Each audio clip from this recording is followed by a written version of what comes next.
Welcome back. This is Module 1, Continued, Part B. I mentioned Lincoln, California was one of the first cities in the country to develop a neighborhood electric vehicle plan. And they did this as far back as 2008. Let me share this with you. So this was the first plan of any city in the United States, specifically recognizing NEVs. Lincoln is a town of about 55,000, not far from Sacramento, California. And somewhat like Peachtree City, Georgia, people began to drive their golf carts around since it was near a sun city. And before they knew it, the city had actually embraced it and they developed this plan. They're shifting now to NEVs, and I'll tell you a little bit more about them. But let me show you another plan ahead of that one. This is the Los Angeles Metro's strategic, I should say, slow speed network strategic plan for the South Bay. And they have some great visuals. There's a link in my book.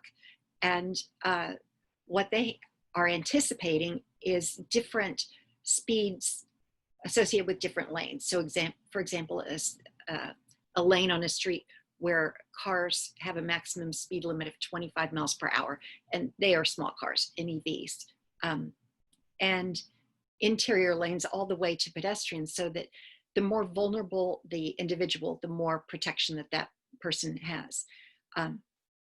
We want more protection than this at the Institute, but it's a really useful plan to look at.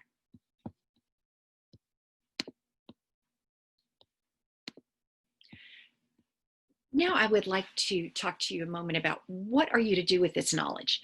First of all, I want you to understand that you are not the first city or mayor who will be developing neighborhood electric vehicles and other micromobility choices for people.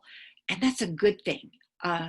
It's hard to be on the bleeding edge, but thankfully a lot of this has already been proven. A lot of it's happening. It's happening in cities across the country.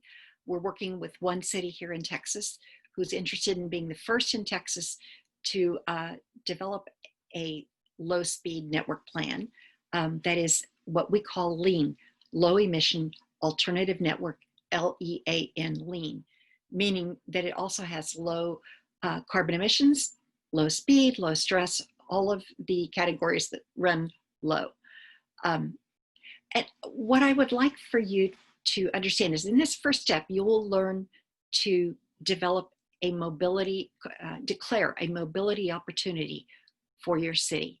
You know, cities and other people are great at declaring crises and declaring problems and to be solved. In this case, you're declaring a mobility opportunity, and it's a matter of whether or not your city is ready to seize it. Now, these are very tough times, and so to a great extent, you will be making lemonade out of lemons. But here's what's exciting. We have been hit by a very tough, stiff, maybe catastrophic economic recession. It has cost a lot of people their jobs. It has cost people their businesses. It has taken family-owned businesses that have been around for generations and crushed them. People are afraid and they don't know what's next. And if they have a job that's continuing, they're darn lucky and largely grateful for it. But, you know, usually when times get tough and budgets get cut, there's a great deal of sacrifice that has to happen. In this case, there is a way to take the pressure, the financial pressure on families and households and relieve it by the choices you make, and to create a better, more equitable, more inclusive, more diverse society in the process. So to declare this opportunity is really to recognize that this is a moment in time, a particular moment in time, when you have the power and your city has the runway to do transportation differently, to develop a low speed alternative that is affordable by virtually everyone, an alternative that leaves no one behind. including the wheelchair users and others who tend to be left behind with our transportation system. They're fully a part of this. What I'd like to do now is show you a video. It's about 3 minutes long. We've created it at the Institute, just so you can get a sense of what is possible.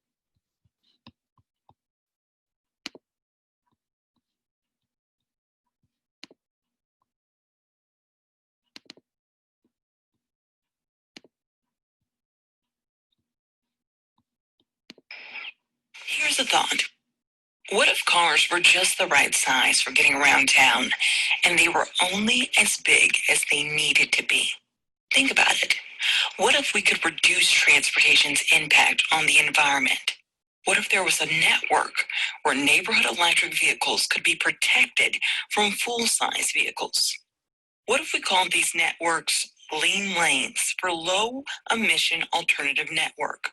And instead of getting directly from A to B, the prime directive would be public safety. What if lean lanes could improve safety for all low-speed modes like bicycles, scooters, and pedestrians?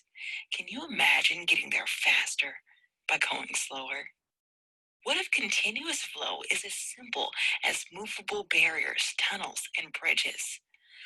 What if a wheelchair can become the driver's seat?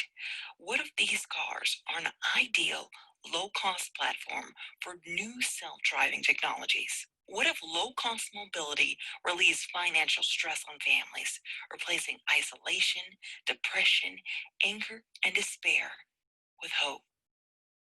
What if these small cars are so fun, practical, and inexpensive that lots of people choose them to get around town, or get to transit hubs, or start a business?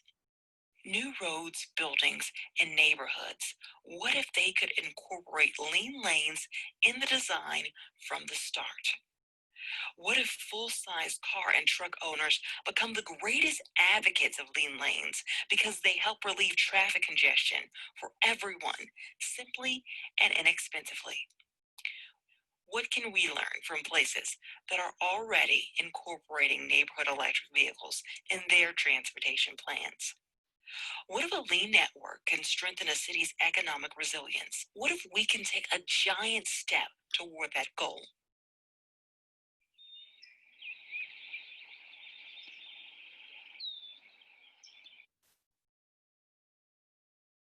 So that gives you a sense that there is a vision here that is available for you to tap into. It's beginning to become a groundswell, and it can be a groundswell in your city as well. I'm assuming if you're watching this, you're either a mayor or an advisor to a mayor or someone who's close to a mayor or very involved in leading your city, or wanting to be involved in leading your city. So this is the moment for cities to step up. And we're talking about quite a serious paradigm change, but one that's really logical, as you can see. In